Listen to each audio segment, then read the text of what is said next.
Life corona કાળ દરમિયાન ઘણા બધા મદદના પ્રસંગો બન્યા અને આપણે બધા અહીંયા નાની મોટી કંઈક સેવા કરી હશે. મને જે સૌથી વધારે પ્રસંગ સ્પર્શી ગયો છે કોરોના કાળની સેવાઓ દરમિયાન, આઈ એમ શેરિંગ વિથ યુ.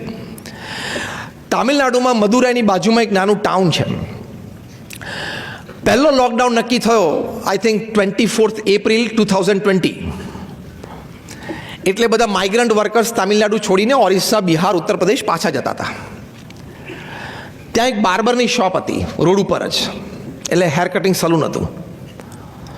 એમની નાની 13 વર્ષની દીકરી એ જોયા કરે, કારણ કે નીચે સલૂન હતું, ઉપર રૂમ કે બાજુની રૂમમાં ફેમિલી રહેતું હતું. એટલે જોયા કરે કે આ બધા માઇગ્રન્ટ વર્કર્સ જાય છે, ઘણા બિચારા ચંપલ નથી પહેર્યા અને જેટલું ખભા પર ઉચકી શક્યા ઘર વખરી પતિ પત્નીનો સંતાનો લઈ શકે જાય છે. અને ઘણાના ચહેરા બિચારા થાકી ગયા હતા, મૂર્છાઈ ગયા હતા, ભૂખ્યા હતા. આ 13 વર્ષની દીકરી ભણવામાં હોશિયાર, એની ઈચ્છા હતી કે મારે યુપીએસસી ક્લિયર કરીને મારે પબ્લિક સર્વિસીસ કરવી છે. એટલે આ એમના પિતાશ્રી, બાળકીના પિતાશ્રી, એમણે બહુ મહેનત કરીને 5 લાખ રૂપિયાની એફડી બનાવેલી કે આ દીકરીના ભણતર માટે.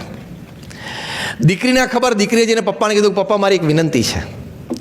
એટલે પપ્પાએ કીધું શું? કે આપણે આજે 5 લાખની જે એફડી છે ને એ આપણે અત્યારે વાપરી કાઢીએ. બિચારા લોકો જાય છે, નાના સંતાનો છે, લોકો પાસે જમવાનું કંઈ છે નહીં, તો આપણે 5 લાખ રૂપિયાનું અનાજ લાવીએ અને એ અનાજમાંથી મોહલ્લાના, સોસાયટીના બધા બહેનો ભેગા થઈને આપણે ભોજન પકાવીએ અને પછી એના પેકેટ્સ કરીને આપણે આ બધા માઇગ્રન્ટ વર્કર્સને આપીએ. એના પિતાશ્રીના માતૃશ્રીના આંખમાં આંસુ આવી ગયા કે બેટા પણ હવે આ મારી પાસે એક જ મૂડી છે તને ભણાવવા માટેની. ત્યાં દીકરીએ કહ્યું, કેવા સંસ્કાર હશે ને, કે પપ્પા એ તો કદાચ ફરી વખત મળી રહેશે, પણ આ સેવા આપણા દેશવાસીઓની આપણને ફરી વખત નહીં મળે. અને આપણા ઘરની આગળથી આટલી મોટી લાઈન ઉઘાડા પગે ભૂખ્યા પેટે જતી હોય એ આપણાથી જોવાય નહીં. એને ફાધરે કીધું ઓકે. એટલે એ લોકોનું અનાજ લાવ્યા, મોહલ્લાના બધા સોસાયટીના બધા બહેનો ભેગા થઈને રસોઈઓ કરી, પેકેટ્સ કર્યા અને બધા રોડ ઉપર ડિસ્ટ્રીબ્યુટ કરી દીધા અને 5 લાખ રૂપિયા વપરાઈ ગયા. આ સ્ટોરી લોકલ ન્યૂઝપેપરમાં પબ્લિશ થઈ. એટલે આગેવાનો બધા એ દીકરીને મળવા માટે આવ્યા. તામિલનાડુના ચીફ મિનિસ્ટર પણ એમને મળવા માટે આવ્યા. એ વખતે અત્યારે છે એના આગલા ચીફ મિનિસ્ટર હતા પલાની સ્વામી, એ એમને મળવા માટે રૂબરૂ આવ્યા. હવે ચીફ મિનિસ્ટર ઘરે મળવા માટે આવ્યા દીકરીને, એટલે પાછી ન્યૂઝ ફ્લેશ થયા અને ચીફ મિનિસ્ટર ત્યાંથી જાહેરાત કરી દીધી કે આ દીકરીને જેટલું ને જ્યાં ભણવું હોય તામિલનાડુ ગવર્મેન્ટ સ્પોન્સર કરશે. અહીં તો વાર છે, તમે જો કેટલું થાય છે સેવાથી. આ વાત ન્યૂઝમાં રિફ્લેક્ટ થઈ એટલે માનનીય પ્રધાનમંત્રી શ્રી નરેન્દ્ર મોદીની ટીમને ખબર પડી ને એમને ખબર પડી. એટલે મોદી સાહેબે આ દીકરીની વાત મન કી બાતમાં લીધી. મન કી બાતમાં દીકરીની આ સ્ટોરી રિફ્લેક્ટ થઈ એટલે સ્ટોરી ગઈ યુનેસ્કોમાં, યુનાઇટેડ નેશન્સમાં. એટલે યુનાઇટેડ નેશન્સના સાઉથ ઇસ્ટ એટલે એશિયા પેસિફિક રિજનના ડિરેક્ટર દિલ્હી બેસે, એ દોડીને તામિલનાડુ ગયા ટુ મીટ ધીસ ગર્લ. અને એને મળી નાખી, એની પાસે સ્ટોરી સાંભળી, ફોટોગ્રાફી કરી, વિડીયોગ્રાફી કરી. અને 15-25 દિવસ પછી યુનાઇટેડ નેશન્સમાંથી આ દીકરીને ઓફર આવી કે ફોર ધ યર 21, 22, 23, 3 વર્ષ માટે યુનેસ્કોની ફૂડ ફોર પુઅરનો જે પ્રોગ્રામ છે એની માટે you are our international ambassador.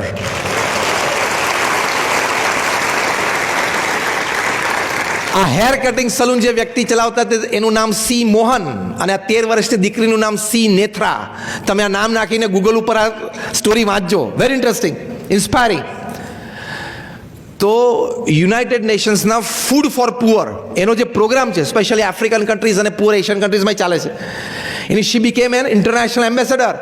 13-14 વર્ષની ઉંમરે એને દુનિયાના 30-40 દેશોમાં જઈને ફૂડ ફોર પુઅર પ્રોગ્રામમાં એઝ એન એમ્બેસેડર લેક્ચર્સ પણ આપ્યા, ડિગ્નિટરીઝને પણ મળ્યા અને એનું ભણતર પણ સારું થયું અને she is having a wonderful future. આ બધી વાતો માટે એમણે સેવા કરી એવું નથી, સાંભળજો. આ બધી એની પાછળની પ્રોલોંગ સ્ટોરીની મેં તમને વાત કરી. પણ તમારા હૃદયમાં નિસ્વાર્થ સેવા હોય, He is there to note it and he is there to give it back to you. ભગવાન તો જાણે છે ને કે આના હૃદયમાં નિસ્વાર્થ સેવાની ભાવના છે અને ભગવાન જાણે છે અને ભગવાન એ યોગ્ય સમયે એનું વળતર પણ આપે છે. એ સિદ્ધાંત છે. તો જો આ દીકરીને વળતર મળ્યું, તો એક નાની 13 વર્ષની દીકરીને સંકલ્પ થાયને કંઈક કરી શકે છે, તો આપણે બધા તો ઘણા સોશિયલી અને ફિનાન્શિયલી વેલ પ્લેસ છીએ, કરવું જ જોઈએ. હું તો when I talk to professionals, when I talk to social gatherings, I tell them કે if you leave this earth without making a small place better than how you found it, you did not deserve a human life.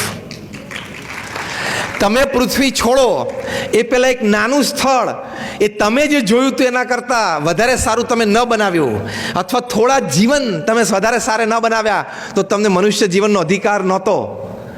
ખાવું પીવું ને ફરવું તો કૂતરાના ગધેડાઈ કરે છે. એ બિચારા શેરીઓમાં ફરે ને તમે ડિઝની વર્લ્ડમાં ફરો. It makes no difference. It is animal life. કૂતરા શેરીઓમાં ફરે ને આપણે ડિઝની વર્લ્ડમાં ફરીએ. ફરવાનું તો એ જ થયું ને. એ લોકોને લાલ લોહી છે ને આપણે લાલ લોહી છે. કૂતરાને ગધેડાઈ ખાય છે ને આપણે ખાઈએ છીએ. એ બાલ બચ્ચા કરે છે, આપણે બાલ બચ્ચા કરીને મોટા કરીએ છીએ. If you don't contribute to the society, it is nothing less than an animal life. Contribution આપવું જ જોઈએ. હમણાં રતન ટાટા, હમણાં એમ તો 7-8 વર્ષ થાય, કોન્વોકેશન ડેમાં એમને બહુ સરસ વાત કરેલી. બી સ્કૂલનું કોન્વોકેશન ડે હતું, એમાં રતન ટાટાએ કહ્યું, બહુ જ સરસ વાક્ય બોલ્યા ફ્રેશ ગ્રેજ્યુએટ્સને કે out of my more than 60 years of experience in the corporate world, I am sharing with you. આ કેવડી મોટી વાત કહેવાય. રતન ટાટા બોલ્યા, હું એમને શબ્દશ અને અક્ષરશ કોટ કરું છું, સુંદર ઉપદેશ આપ્યો આ બી સ્કૂલના ગ્રેજ્યુએટ્સને. એ બોલ્યા કે don't count your success on the amount of money that you have in your bank account. Don't count your success on the number of relationships in the social network that you have. Don't count your success on the post, position and powers that you will achieve in future in your life. But, હવે સાંભળજો, બહુ સરસ બોલ્યા, but count your success on the number of lives that you enriched in your journey as a human being upon this earth.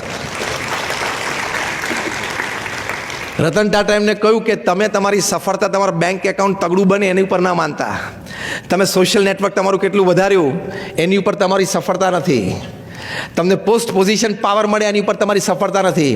પણ તમારી સફળતા શેની ઉપર છે કે તમારા જીવનકાળ દરમિયાન તમે જે 70-80 વર્ષ પૃથ્વી ઉપર જીવ્યા એ દરમિયાન તમે કેટલાના જીવન ઉન્નત કર્યા, વિચારો અને વર્તન શીખવાડીને, એ તમારી સક્સેસ સ્ટોરી છે. બાકી તો ખબર છે ને, પૃથ્વી પરથી રોજ 1.5 લાખ જાય છે.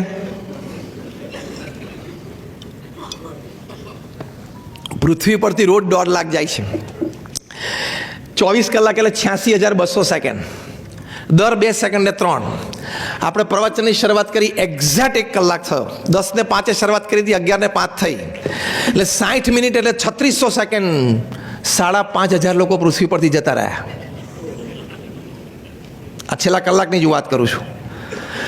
અને ભગવાનની ઈચ્છા હોય ને આવતીકાલનું ફૂલ ફોકસ મુલુંદ ઉપર મૂકી દેતો કે આપણે આજનું પિકઅપ ક્યાંથી રાખવું છે, તો વારો આવી જાય છે કેમ નહીં? કેટલાની વહેલો આવી જાય ને મારો તો. એટલે વડીલનો વહેલો આવે સવારે 5 વાગે, સવારે પહેલો. Take it lightly.